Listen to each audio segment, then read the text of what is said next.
নবীর একটা আদর্শের কারণে জান্নাতে যাবে। সিরত মানি আদর্শ।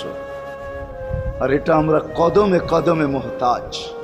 কেননা এই ছোট জীবনটা যদি গ্রহণযোগ্যতা পর্যন্ত পৌঁছাইতে হয় আল্লাহর কাছে, চাই নারী হই, চাই যুবক হই, চাই বৃদ্ধ হই, যেই মানুষই হই না কেন, যেখানেরই হই না কেন, যেই বাসারই হই না কেন, যেই বর্ণেরই হই না কেন, যেই পেশারই হই না কেন, যেই সোসাইটিরই হই না কেন, এই জীবনটাকে যদি গ্রহণযোগ্যতা পর্যন্ত পৌঁছাইতে হয় কার কাছে? দুনিয়া আলাদের কাছে না, মালিকের কাছে, যিনি এক ফোঁটা পানির থেকে অস্তিত্ব দিছেন, যার কাছে আবার আমাদেরকে ফিরা যেতে হবে।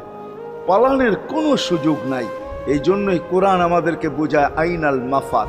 আল্লাহ বলতেছে কোথায় ভাগবে তুমি, বলো কোথায় ভাগবে?